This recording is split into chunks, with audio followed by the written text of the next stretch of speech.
Guys welcome to my blog. म चाहिँ पानी बोकेर जाँदैछु यहाँ बारीमा। दादा मम्मी भाउजू चाहिँ मकै यस्तो यस्तो मकै खै के गर्दैछ खन्दै हुन्छ अरे। अनि म त्यहाँ जाँदैछु। मेरो मम्मीहरू चाहिँ उहाँ हुन्छ, दादाहरू मम्मी भाउजू। म त्यहाँ जाँदैछु। आलीमा हिँड्नु परिरहेछ। ब्लगर दिदीको यस्तो छ हालत। ब्लग फेरि पेजत चोर्ने ब्लगर दिदीको छोरी सँगै आरुगे टिक्लो ओइ टिक्लो बाई के आउरा छ गाइज। भाउजू पनि ब्लग के अरे च्यानल छ कि के हो तपाईँको च्यानल नाम भन्नु त? निसाङ ब्लग कति 27 होइन 27 कस्तो अक्टोपस है ब्रुसली अक्टोपस। यसको नाम ब्युटिफुल गर्ल कपाल भन्छ त यस्तै कपाल काट्ने क्या म अब ब्युटिफुल गर्ल हो म भनिदेऊ न गलो कति नराम्रो देखेको अर्को फेरि अर्को गालामा न गालामा तिमी पनि जग्गा त भोजे ब्रुसली चुप भन्देऊ यो बौलालाई नि अहिले म आइसक्रिम खानु छैन कि किन्दे भने अहिले किन्दे भनस् न अनि त केही पनि छैन नि के भएको यो दुईटा नाक अब यसको नाक भुत्नी ब्रुसली गाला चिमार्देऊ न ब्रुसली छोडै ब्रुसली गाला सेटअप भन्नु न छोड ब्रुसली यो यसको नाम ब्रुसली।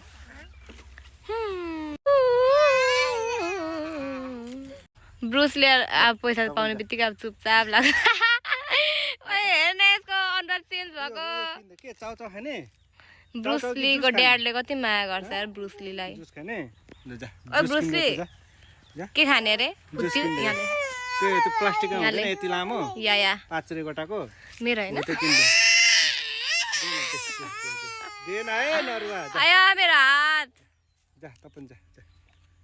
ब्रुसलीसँग जाँदिनँ म गाइज। ब्रुसली र म चाहिँ अब दोकान जाँदैछ। ओ ब्रुसली खोइ तेरो चप्पल ब्रुसली लग्दिनँ नि थाहा हुन्छ। ब्रुसलीले चाहिँ पुल तर्दैछ है ल चुप ब्रुसली छिटो उठ आइज छिटो आइज ड्यान टेरेन टेरेन टेरेन ओ ब्रुसली छिटो आइज चुप छिटो आइज। ब्रुसली आउँदैछ गाइस। ब्रुसली आउँदैछ ड्यान टेरेन यता ब्रुसली लग्दिन नि थाहा हुन्छ कति पोल लाउँछ हौ। मेरो पाइनएप्पल जस्तो रुख मेरो घरको यहाँ चाहिँ दादा चटपटे खाँदै रहेछ। मन गएको अब यो चाहिँ मेरो दादा। भाइ मलाई पनि देऊ न किनिदेऊ त भाइ। तपाईँ खानु न सुँगुरको लिदी तपाईँ खानु न। के अरे फुच्ची कच्ची उजेली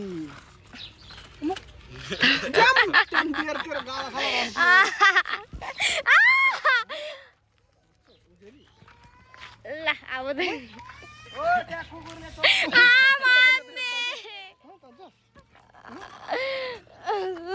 जानु त तपाईँ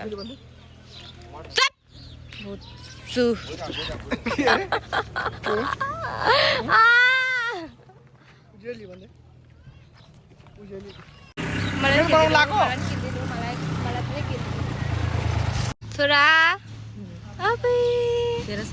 भाइलाई नि मेरो ब्लगमा स्वागत छ।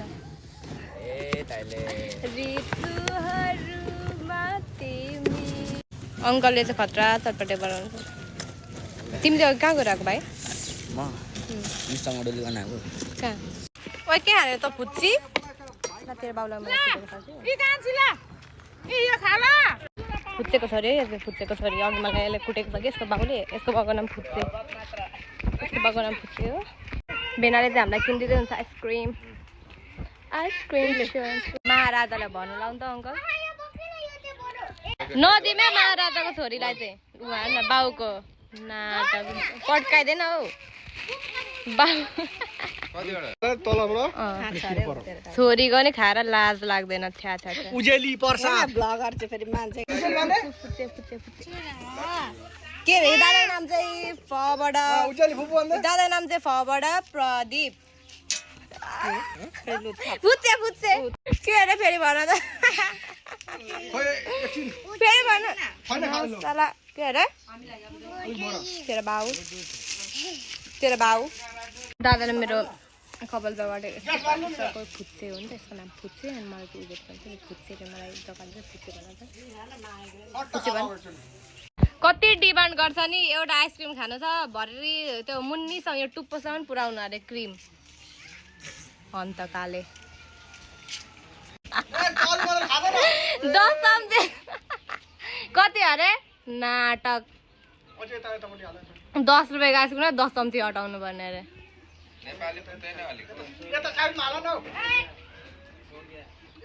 हो गयो अरे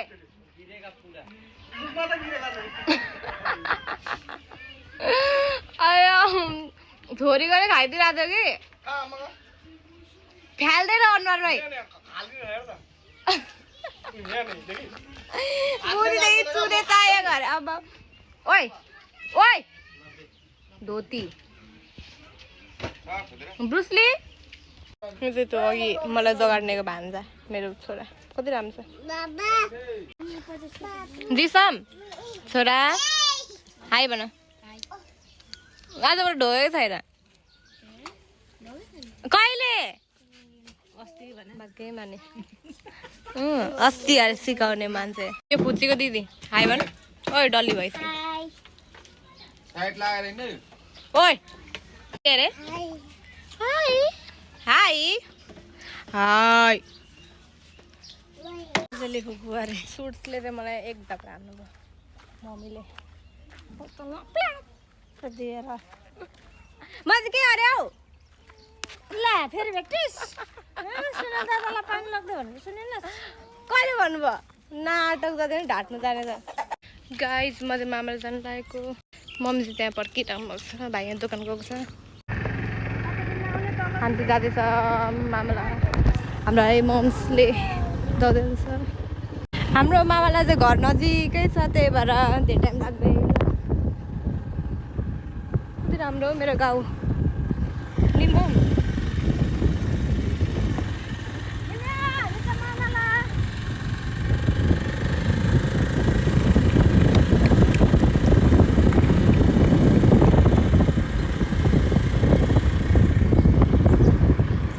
गाइज म चाहिँ मेरो मामालाई आइसकेको छु फेरि फेरि ओइ पुन्टु छोडिदेऊ न मोर्लास टाउको फुटेर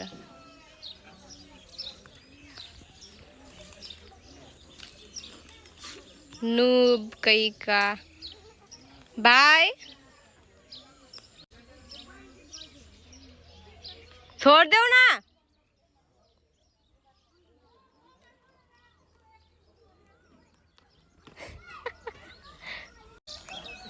गाइज म चाहिँ अब पुन्टुलाई किम्बु टिप्दिनु लाग्यो देख्यो म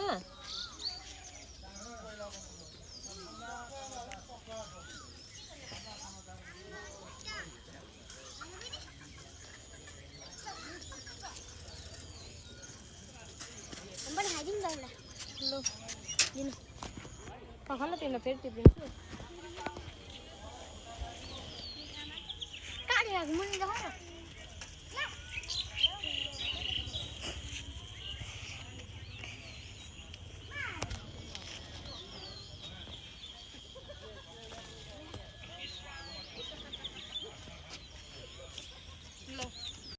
गाइज म चाहिँ आइसकेँ अब हामी घुम्नु जानु लागेको बाहिरमा आइन जाने तिमी ल काले भाइहरू छ यहाँ